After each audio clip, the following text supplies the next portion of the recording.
watching out for you. A Fox 5 I-Team investigation.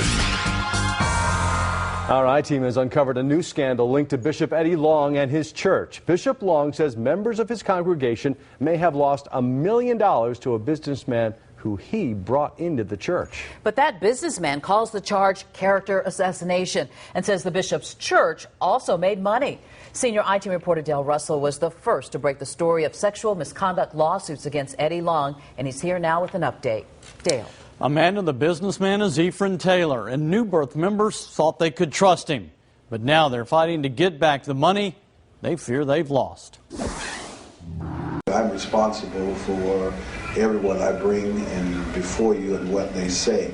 When Bishop Eddie Long introduced a self-described millionaire to his congregation, the bishop promised everything Ephren Taylor said was based on the Word of God. My friend, my brother, the great Ephren Taylor. J.B. Bailey listened and believed. Is it fair to say that you trusted Ephren Taylor because Bishop Long told you you should trust him?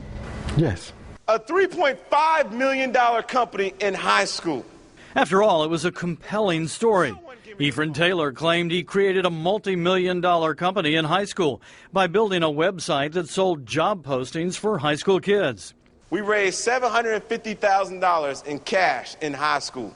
Last year, after Ephren Taylor made his financial presentation here at New Birth Missionary Baptist Church, parishioners began investing with Ephren Taylor in his new idea, sweepstakes video game machines. Now some of those investors fear they may have lost their money. Instead of making big profits, they found Ephren Taylor's company that sold them the sweepstakes game machines has been indicted for operating a gambling enterprise. I'm not mad at Bishop Long, but I do wish the church maybe did more follow-up as well. J.B. Bailey, trusting his bishop and buying Ephren Taylor's pitch, put down nearly $14,000 to buy 4 sweepstakes vending terminals, machines that would be put in gaming centers like this one in Virginia Beach. It's the latest venture of a 27-year-old self-made millionaire whiz kid. The sweepstakes income website states the machine would allow customers to play sweepstakes games and win cash prizes in dozens of stores across the nation. It brings you in up to $11,342 each and every month like clockwork. Bailey was hooked. His contract included a certificate of guarantee that the sweepstakes machines would generate revenues greater or equal to the amount of the investment, even though the contract also stated the company was making no guarantee as to how much money may be earned. Bailey says he was promised up to $1,500 a month, but he received monthly checks that were just a fraction of that. And after 7 months, the check stopped coming. Do you feel like you were cheated? Oh yeah, definitely. And I really wanted some kind of explanation, and I never got it. You never got any money? No money. No machine? And no machine. Bailey was better off than his roommate, John Medling. His contract shows he put in close to $10,000 for 2 sweepstakes machines. He says he never received a penny. Surprised when you didn't even get a machine? Surprised. A little angry at first. More so disheartened than anything. Are you the manager here, ma'am? No comment. But it was worse than John and JB thought. 2 cops come, they pulled up like right there. The I-Team discovered last September police in Virginia raided a number of sweepstakes storefronts and charged 11 owners or companies with illegal gambling. One of them, the company New Birth parishioners invested in because of Ephren Taylor. Virginia Beach prosecutor Harvey Bryant. A lot of individuals, as well as a lot of companies, have a lot of money tied up in what I believe is going to be proven to be illegal gambling in the state of Virginia. Does it bother you, though, that Ephren's company is involved in a criminal investigation, apparently, in Virginia? Definitely. Oh, red flags go up big time.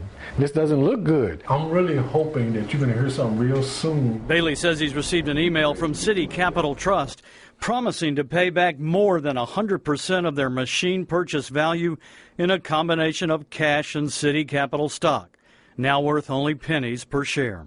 Mr. Ephren Taylor, who came in and ran a wonderful seminar for us. Bishop Long refused to talk with me, refused to answer any questions regarding Ephren Taylor. But this YouTube video talking about Taylor was posted Sunday night after we asked his spokesperson what went wrong. About $1 million has been not returned. The investment has gone sour. The bishop claims he's made appeals to Ephren Taylor to return all the investors' money. And then he added, but I want to let you know New Birth received, nor myself, any financial blessing or gift from Ephren Taylor. Now, after that was posted, Ephren Taylor claimed that it simply wasn't true. He wrote that New Birth Missionary Church received a cut of all sales of his books and CDs sold at the church. Long then responded to that response, saying the money was only collected to cover expenses. City Capitol wouldn't return our repeated phone calls and emails, but has set up a trust and, as you heard, promised to pay the money back. And the key word there at this point in time is promised. Your report raised a lot of questions. You mentioned one person invested $15,000, another $10,000. That's not small change. Did others invest more? No, that's a lot of money, but I got to tell you, man, we talked to other people that did not want to talk with us on camera, and I heard a lot of other figures. I've heard of one that lost over $200,000. Oh, my goodness. Basically life savings. Another that lost $80,000 or more. Single investments essentially by a family. These are significant amounts of money that people had spent essentially a lifetime trying to save. Well, we saw the storefront in Virginia Beach with a crime tape around it, empty. I mean, is there any reason to think the capital city has the money to pay these people back? That's a great question, and we don't know. Capital City, his representatives from Capital City had a conference call with many of these investors and told them, we don't have the money right now, but if you come after us, we could end up in bankruptcy. So the investors who've lost this money, and by the way, the sweepstakes was just a part of it. There was a whole other thing going on here where they were giving city capital money for IRAs and 401s and those kind of things. So it wasn't just the sweepstakes games. It's very complex, very complicated, a lot of people involved, a lot of money involved. I'm sorry, we're out of time, but I just have to ask one more question. The two people in your story, are they still members of New Birth? Yes, they are. And as you say, it's very hard for them to accept this. All right. Dale, thanks.